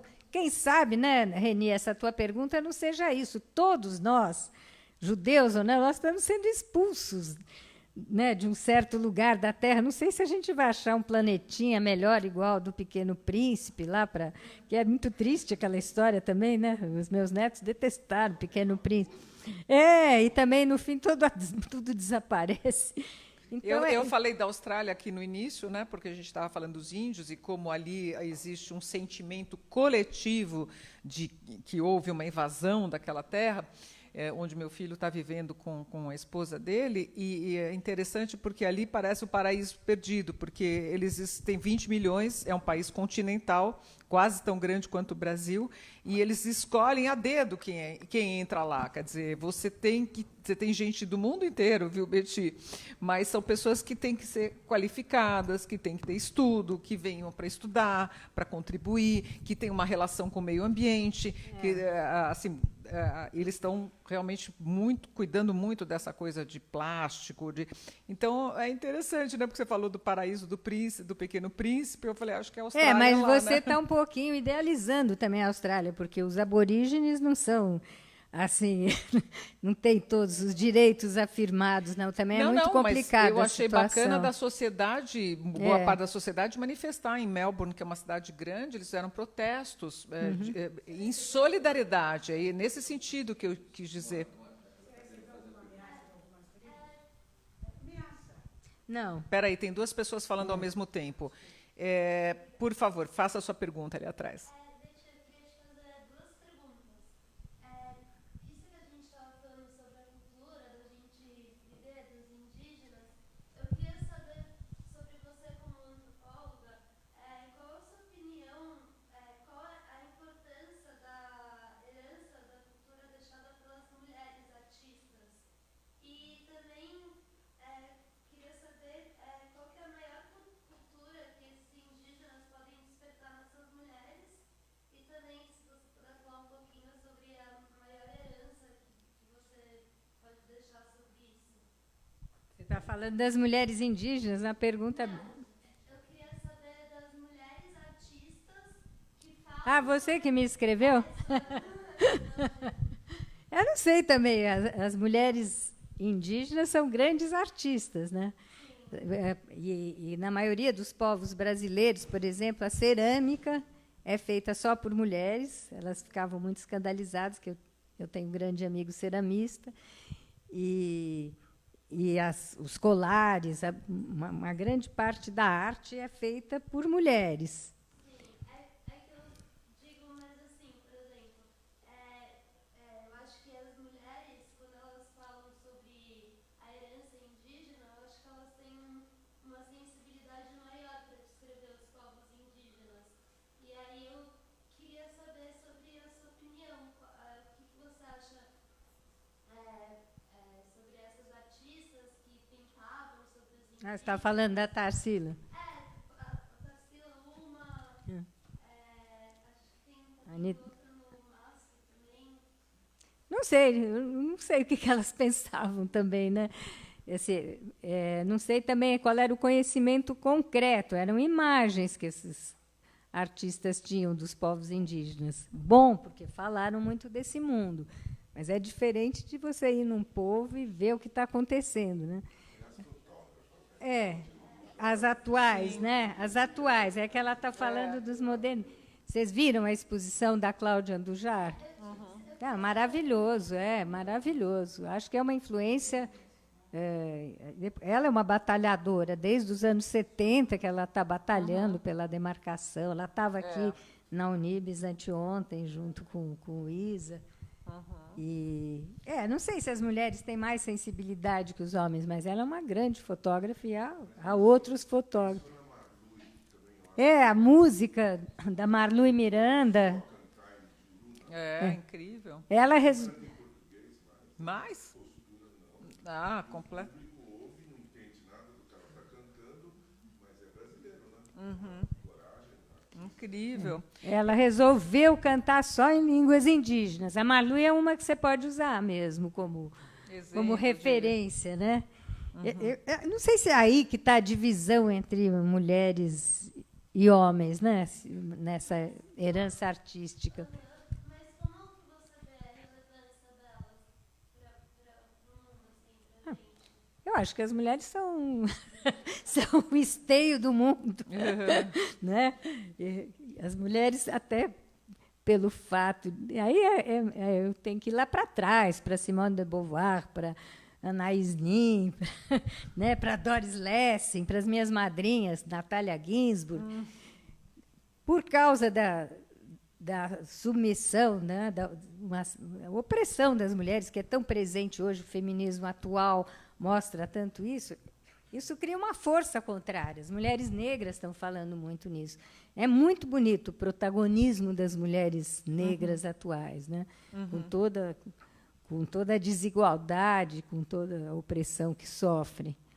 Então, nesse sentido, talvez você possa fazer esse link aí, né? Que você é jornalista, né? Eu acho então, que temos mais você... perguntas, Betty. Vamos tentar responder a todas.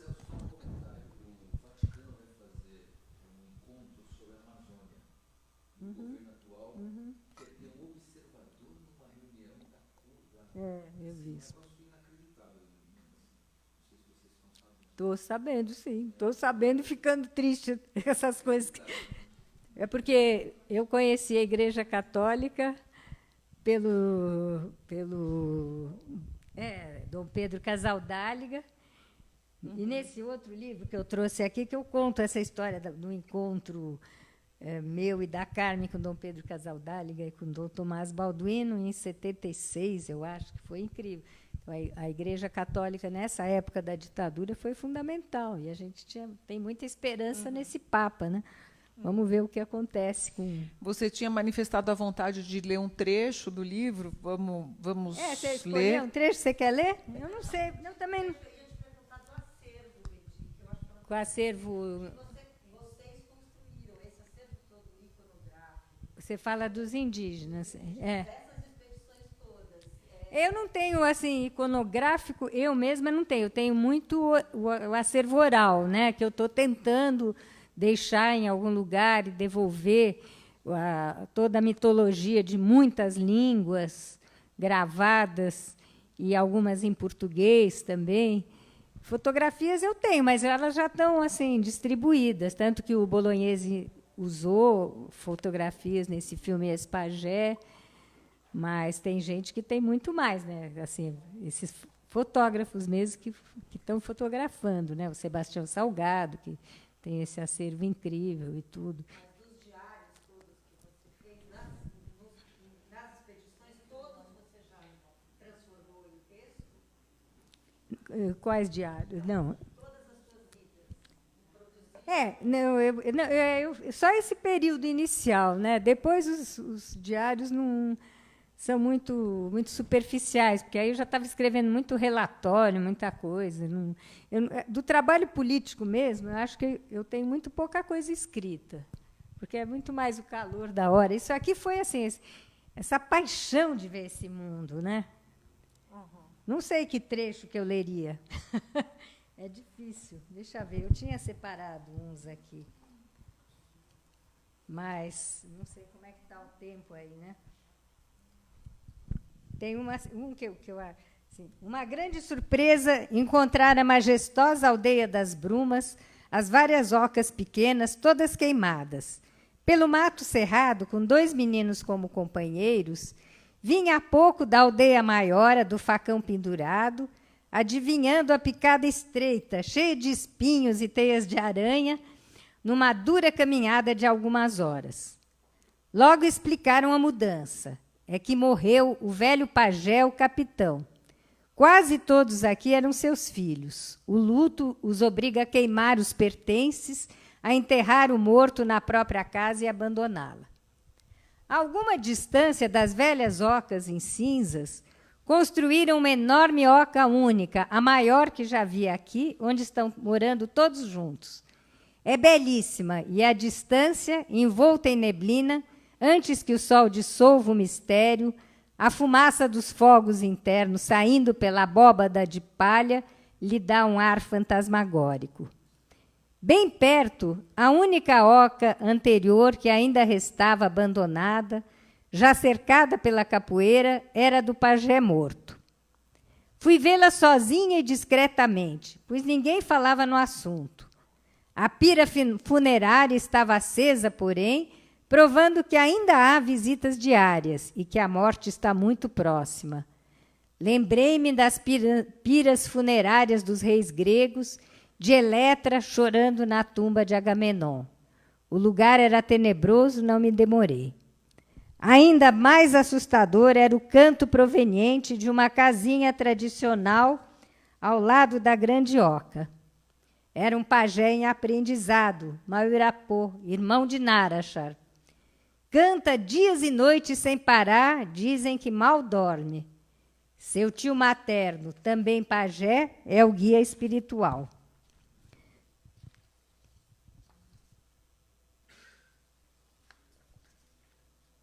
Os seres sobrenaturais, no entanto, os das águas, os dos céus e os do subterrâneo, também lhe ensinam diretamente cantos e artes.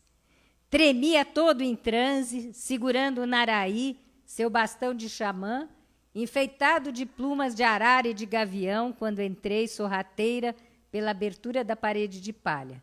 Depois de um tempo, mostrou reconhecer-me, perguntando novidades de outra aldeia, nascimentos e notícias da roça, e me convidando a deitar numa das 2 redes ao seu lado. 2 mocinhas irmãs o ajudam indo buscar água e comida. As 2 são ainda impúberes. Não passaram pela longa reclusão da primeira menstruação, depois da qual as meninas costumam se casar. A mais velha, vibrante de alegria no delgado corpo escultural, deve ser a futura mulher do novo pajé. Fico na dúvida se essa pequena Lolita não perturba os exercícios ascetas do aprendiz. Uma das provas pelas quais um homem passa para se tornar curandeiro é a abstinência sexual, sob pena de lhe ocorrer uma desgraça, de morrer de doença repentina. Legal.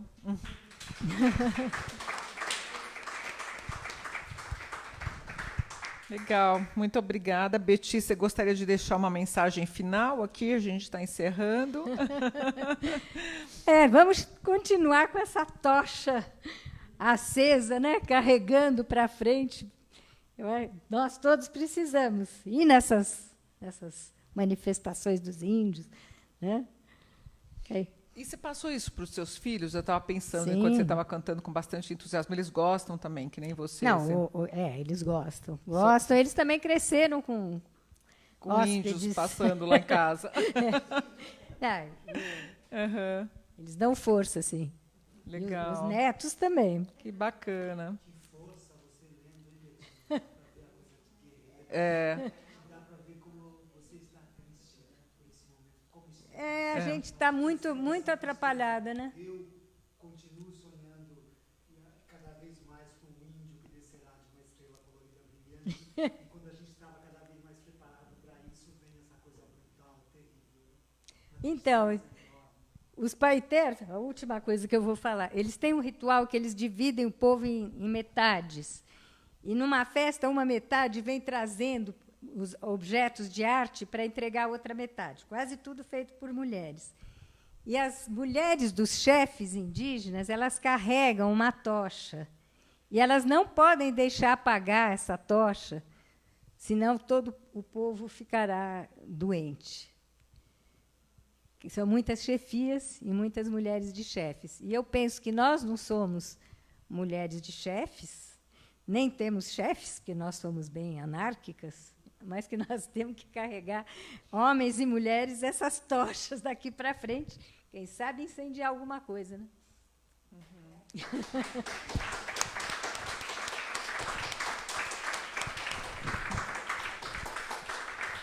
Queria convidar todos vocês para os próximos Histórias Contadas. O próximo, Betty, vai ser o Boris Fausto, no dia 15 de maio. Ele vai ser muito bacana ouvir o Boris aqui, um escritor e historiador também. E, em junho, nós teremos, no dia 6 de junho, o casal Tufi Dueck e Nathalie Klein, que estava previsto para abrir em março, e agora eles não puderam vir, estão vindo em junho. E, no dia 18 de julho, a Cláudia Costin, que é ex-secretária de Cultura e agora uma pessoa bastante dedicada à educação. São esses os próximos. Temos os encontros mensais, uma vez por mês.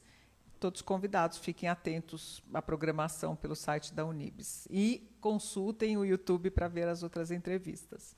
Obrigada, Betty. Obrigada, Mona. Você é ótima. Imagina. Obrigada.